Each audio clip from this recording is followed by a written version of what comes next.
Hello everyone. कल जो हम टॉपिक डिस्कस कर रहे थे उसका नाम था लाइट। तो लाइट के मैं पढ़ा चुका था। लाइट में मैंने पढ़ा दिया था रिफ्लेक्शन ऑफ लाइट, कि जब एक रे आती है, इंसिडेंट रे आती है, वो रिफ्लेक्टेड सरफेस पे स्ट्राइक करती है। स्ट्राइक करने के बाद सेम मीडियम में बाउंस बैक कर जाती है। This phenomenon is called reflection of light. इसके बाद हमने पढ़ लिया था टाइप्स ऑफ रिफ्लेक्शन। तो रिफ्लेक्शन के टाइप्स पढ़ा था। रिफ्लेक्शन टाइप्स ऑफ रिफ्लेक्शन, परावर्तन के प्रकार। क्या पढ़ा था? परावर्तन के प्रकार। तो टू टाइप का पढ़ा था हमने। पहला पढ़ा था रेगुलर और दूसरा पढ़ा था इरेगुलर। पहला पढ़ा था रेगुलर, दूसरा इरेगुलर या डिफ्यूज। इसको कहते हैं नियमित और दूसरे को कहते हैं विसरित। दूसरे को कहते हैं विसरित। पहले को कहते हैं नियमित, दूसरे को कहते हैं विसरित। अब सीधी से जनरली मैंने कहा था इसके लिए सरफेस कैसी होनी चाहिए? स्मूथ। कैसी होनी चाहिए? स्मूथ। रेज इंसिडेंट रेज कैसे आएगी? पैरेलल।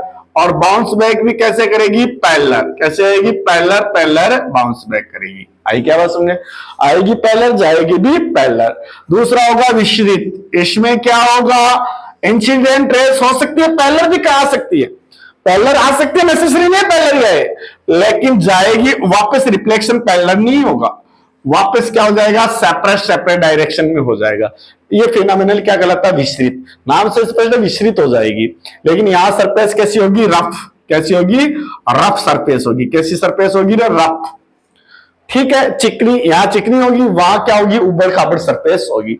इतनी बातें हो चुकी थी हमारी कल। अब जो दूसरी बात होगी वो होगी लॉज ऑफ रिफ्लेक्शन। क्या होगा? Laws of reflection. प्रकाश के परावर्तन के नियम। प्रकाश के परावर्तन के नियम। लॉज ऑफ रिफ्लेक्शन, प्रकाश के परावर्तन के नियम।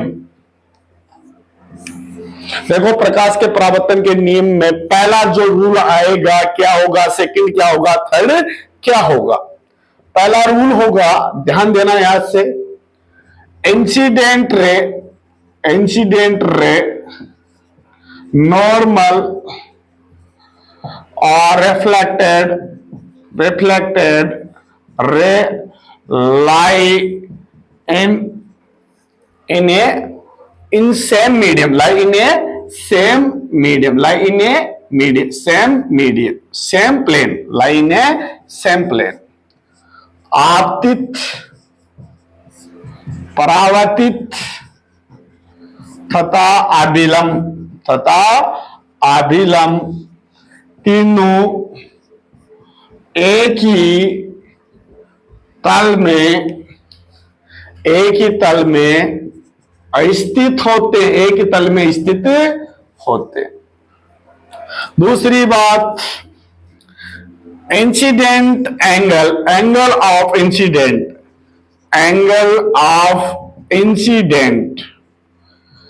इक्वल टू होगा एंगल ऑफ रिफ्लेक्शन।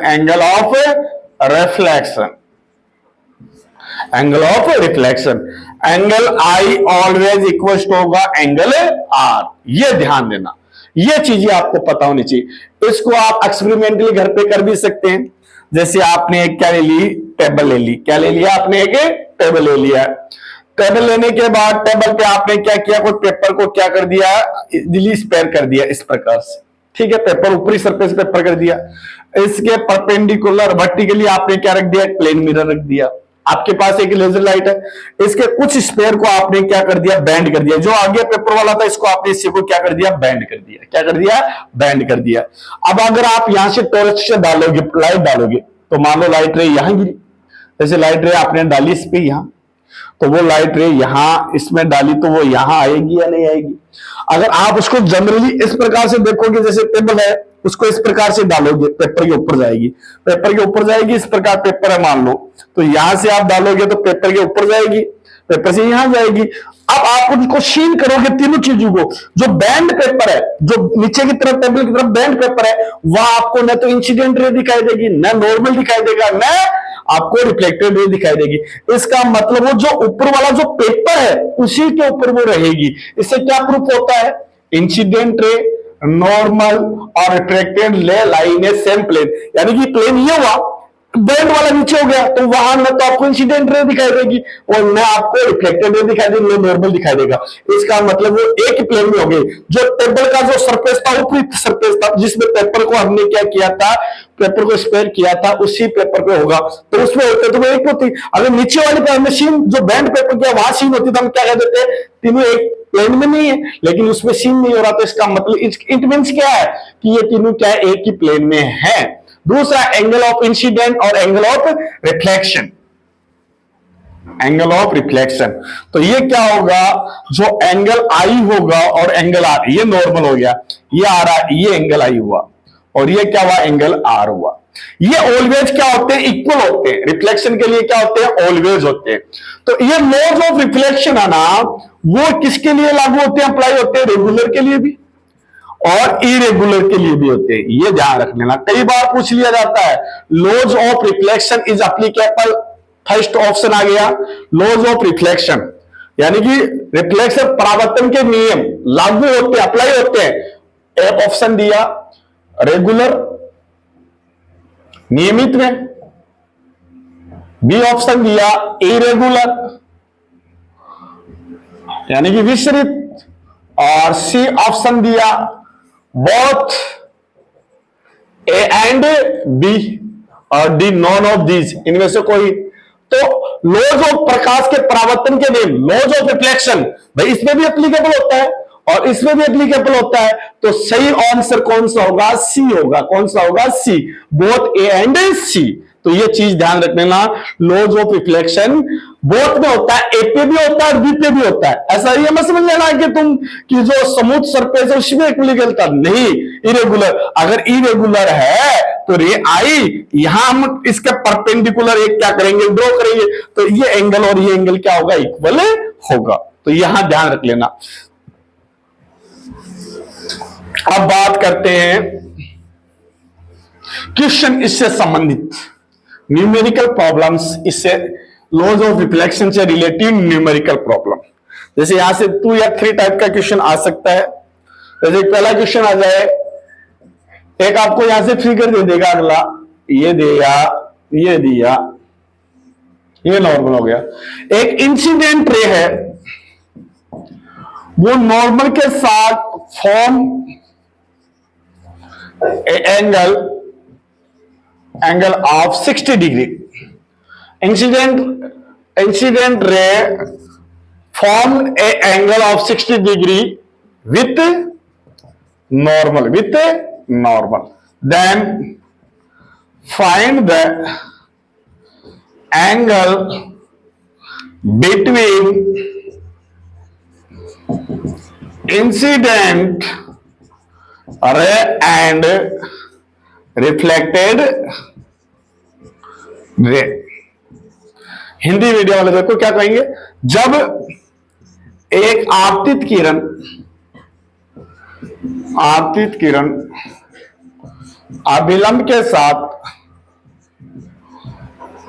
60 डिग्री का कोण बनाती है, तो इस स्थिति में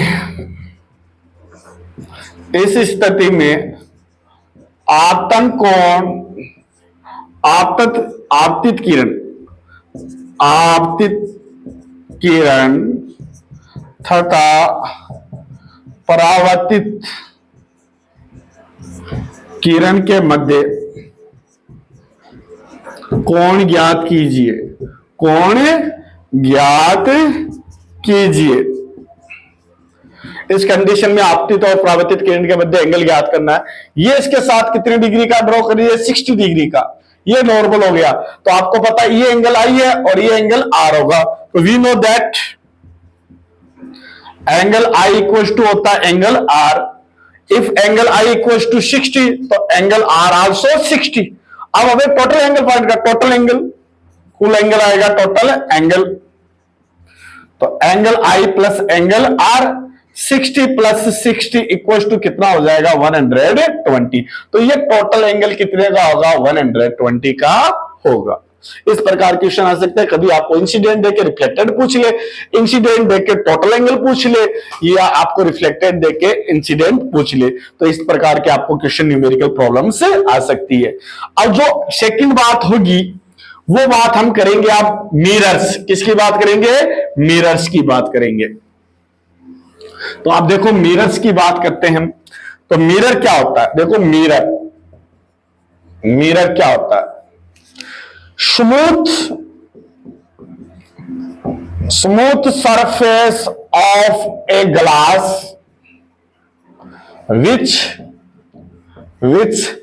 reflect light, smooth surface of a glass which reflect light. Smooth surface होगी और वो लाइट को क्या करेगी, रिफ्लेक्ट करेगी। एक कांच की चिकनी सतह जो प्रकाश को परावर्तित करती है, जो प्रकाश को परावर्तित करती है। आई क्या बात समझे। अब यहां से जो मिरर हो गया, अब आएंगे types of mirror. Generally mirror के टू टाइप होते हैं, कितने टाइप होते हैं, टू। पहला होता है प्लेन मिरर, दूसरा होता है स्फेरिकल मिरर। तो अब बात करते हैं types of mirror, types of mirror. दर्पण के प्रकार, दर्पण के प्रकार, देखो दर्पण के प्रकार, पहला होता है समतल दर्पण, क्या होता है, समतल दर्पण। और दूसरा होता है, इस समतल को क्या बोल देते हैं, प्लेन मिरर, क्या बोल देते हैं, प्लेन मिरर। दूसरा होता है स्फेरिकल मिरर, दूसरा होता है स्फेरिकल मिरर। इसको बोलते हैं गोलीय दर्पण, क्या बोलते हैं, गोलीय दर्पण, स्फेरिकल मिरर हो गया। प्लेन मिरर दूसरा हो गया स्फेरिकल मिरर। स्फेरिकल मिरर के भी टू टाइप होते हैं, पहला होता है कॉनकेव, पहला होता है कॉनकेव, दूसरा होता है कॉन्वेक्स, दूसरा होता है कॉन्वेक्स। कॉनकेव को हिंदी में कहते हैं अवतल, क्या कहते हैं, अवतल, और इसको कहते हैं उत्तल। ठीक है, तो प्लेन मिरर की डेफिनेशन क्या होगी, एक ऐसा मिरर जिसकी सरफेस, जिसकी रिफ्लेक्टेड सरफेस क्या हो, प्लेन हो, क्या हो, प्लेन्स, क्या हो, समतल हो, क्या हो, समतल हो। जैसे ये कोई है, इसकी जो सरफेस है वो कैसी है, समतल है, ये सरफेस कैसी है, समतल। तो ये कौन सा मिरर हो गया, प्लेन मिरर हो गया। यानी कि सीधी सी बात है, जिसकी सरफेस कैसी हो, प्लेन हो, उसको क्या कहते हैं, समतल दर्पण कहते हैं। समतल दर्पण आप पर डे देखते हो, जैसे अपने बाल बनाते हो या अपना चेहरा सीन करते हैं, वो कौन सा होता है, प्लेन मिरर होता है। या जो बार्बर की शॉप होती है, उसमें भी जनरली प्लेन मिरर यूज कर सकते हैं। ठीक है, जो आम होता है उसमें कॉनकेव भी होता है, बड़ी इमेज सीन करने के लिए। तो जनरली ये हो गया समतल दर्पण, जो हम अपना फेस सीन करते हैं या हेयर मेक करते हैं, उसमें प्लेन मिरर होता है। अब दूसरा पार्ट आता है कौन सा, spherical mirror. Spherical mirror two type के पढ़ाए हैं मैंने। तो स्फेरिकल मिरर का जो पहला टाइप है वो ध्यान दो आप, स्फेरिकल मिरर, जैसे नाम से स्पष्ट है, स्फेरिकल यानी कि क्या होगा, एक स्पेयर होगा, क्या होगा, स्फेरिकल का मतलब क्या होगा, एक स्पेयर, एक गोले का भाग होगा, क्या होगा, खोखले गोले का, खोखला गोला मान लो, एक क्या मान लो, होलो स्फेयर, होलो स्फेयर मान लिया इसको, एक होलो स्फेरिकल मान लिया, स्फेयर मान लिया। ठीक है, स्फेयर, होलो स्फेयर माना। अब इसको टू पार्टों में डिवाइड किया, तो ये हाफ सी बची या नहीं बची। तो स्फेरिकल मिरर का क्या होगा, spherical mirror is a part of a hollow spherical, यानी गोले दर्पण होते हुए खोखले गोले का भाग होते हैं। अगर उनके आधे भाग को, यदि स्फेरिकल होलो पार्ट को, यानी कि उसके हाफ शेप को, अगर आउटर सरफेस में हमने कर्वड सरफेस पे, जो कर्वड सरफेस होती है उसमें पॉलिश कर दी, क्या कर दी, पॉलिश, क्या कर दिया आपने, पॉलिश। तो इनवर्ड इनवर्ड साइड किसका वर्क करेगी? रिफ्लेक्शन। इनवर्ड साइड किसका काम करेगी? रिफ्लेक्शन का। तो वो कौन सा हो जाएगा? कॉनकेव हो जाएगा। जैसे आपने स्पून देखा होगा, चम्मच देखी होगी बड़ी वाली जो सब्जी दाल, उसका जो इस प्रकार होता है, इस प्रकार अंदर वाला जो साग है जिसमें गड्ढा होता है, होल होता है, उसमें अगर सीन करते हैं तो वो देखो बाहर वाली सरफेस तो बाहर निकली होती है, आउटसाइड होती है, उसको तो क्या हो जाती है? पॉलिश हो जाती है, वहां सीन नहीं होता। लेकिन इनवर्ड साइड आपको अगर सीन हो रहा है तो वो कौन सा हो गया? कॉनकेव। अब उसको अपोजिट उल्टा कर लेते हैं, ऐसे कर लेते हैं, ऐसा किया, अब उस चम्मच को हमने ऐसा किया तो आउटर साइड बाहर की तरफ निकली होगी या नहीं निकली होगी? तो वहां देखो क्या होता है, वहां उल्टा हो जाता है, ये ऐसा हो जाता है। इनर साइड तो क्या हो जाती है? पॉलिश। और जो कर्वर्ड सरफेस है, क्या है? कर्वर्ड सरफेस, यानी कि उभरी हुई सतह, उभरी हुई सतह। उभरी हुई सतह किसका काम करती है? परावर्तन का। किसका काम करती है? परावर्तन का, रिफ्लेक्शन का। किसका काम करती है? रिफ्लेक्शन का। तो वहां कौन सा हो जाता है? कॉन्वेक्स हो जाता है। कौन सा हो जाता है? कॉन्वेक्स। तीनों मिरर समझ में आ गए? पहला कौन सा? Plane mirror. प्लेन मिरर की सरफेस कैसी होती है? एकदम प्लेन होती है। दूसरे नंबर पे कौन आया? आपका कॉनकेव। कॉनकेव की क्या होती है? Outer surface polish, inner surface किसका काम करती है? रिफ्लेक्शन का। इसमें उल्टा होता है, इनर जो इनवर्ड साइड है, इनवर्ड साइड पे क्या होती है? पॉलिश। इनवर्ड साइड पे क्या होती है? पॉलिश। और आउटर यानी कि कर्वर्ड सरफेस किसका काम करती है? रिफ्लेक्शन का। वो कौन सा हो गया? कॉन्वेक्स। कौन सा हो गया है? कॉन्वेक्स। तीनों चीजें समझ में आ गई ना? अब हम पहला मिरर लेंगे, कौन सा? Plane mirror. कौन सा लेंगे? Plane mirror. फर्स्ट लेंगे प्लेन मिरर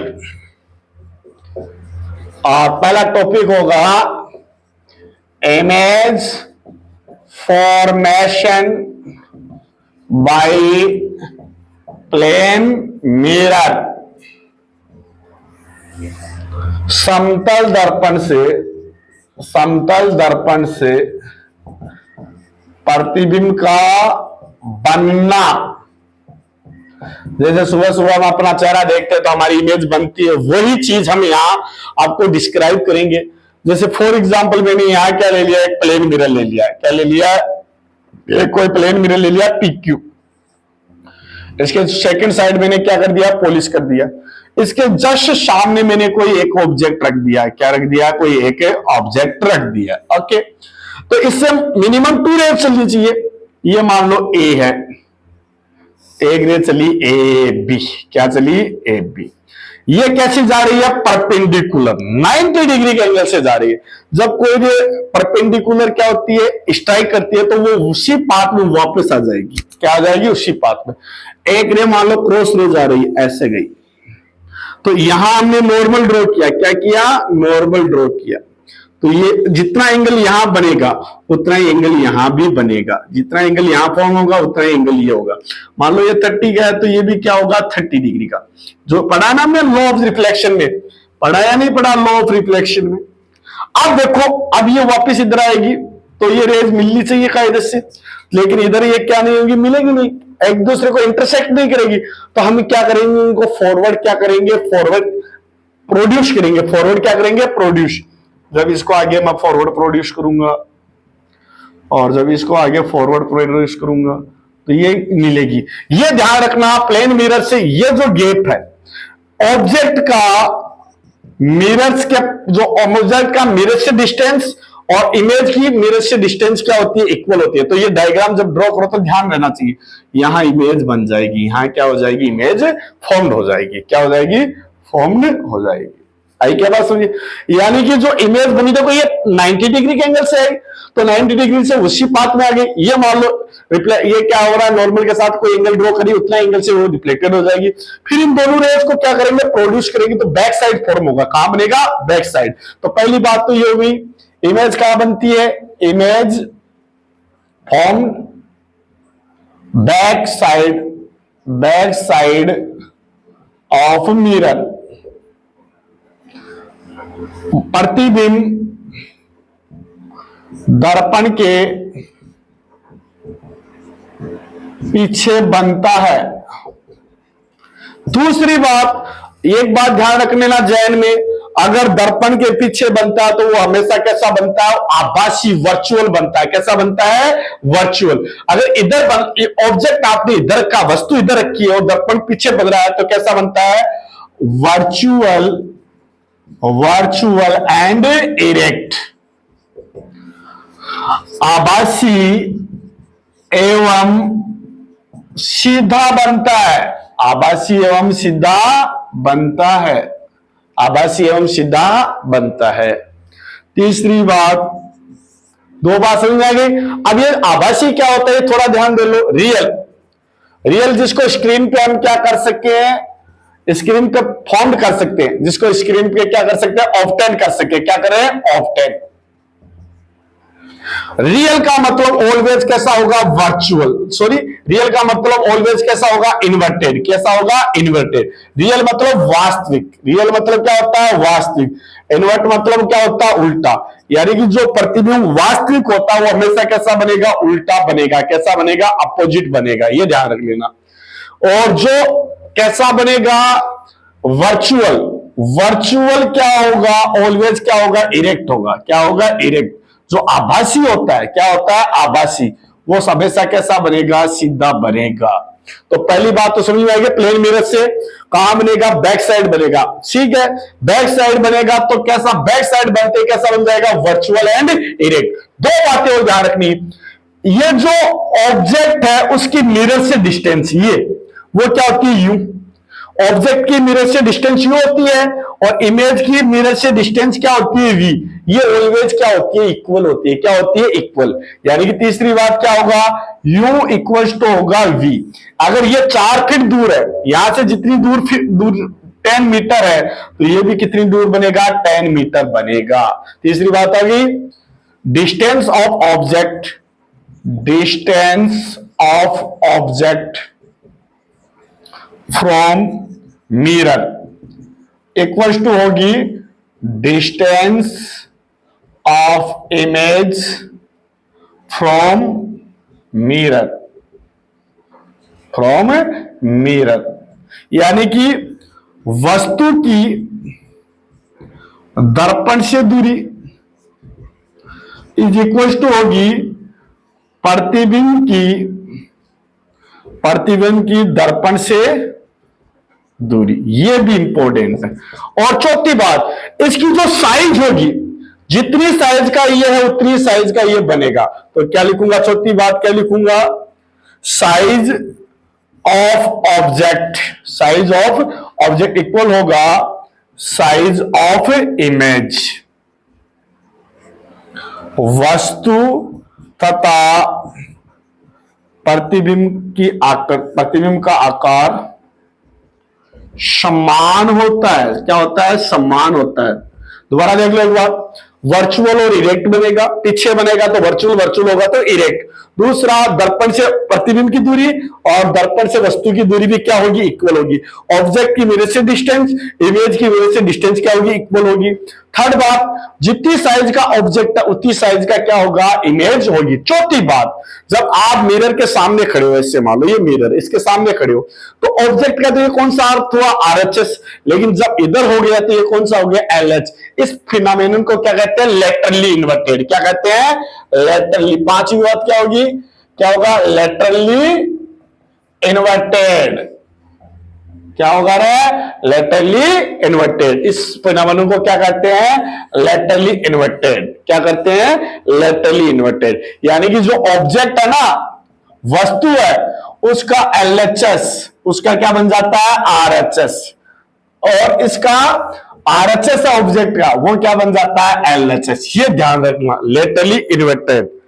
पार्श्व परावर्तित, क्या हिंदी में क्या कहते हैं, पार्श्व परावर्तित। क्या कहते हैं, पार्श्व परावर्तित। पार्श्व परावर्तित क्या होगा, यानी कि जो ऑब्जेक्ट खड़ा है मिरर के सामने, उसका अगर दाएं हाथ हमने स्टैंड अप किया है तो वो इमेज का क्या बन जाएगा, बाएं हाथ बन जाएगा। यानी कि उल्टा दिखाई देना, ऑब्जेक्ट का जो RHS है वो LHS और इसका LHS है उसका RHS दिखाई देना। उस घटना को हम क्या कहते हैं, लेटरली इन्वर्टेड कहते हैं। इस प्रकार प्लेन मिरर से 5 बातें ध्यान रखनी है। इमेज कहां बनेगी, बिहाइंड मिरर।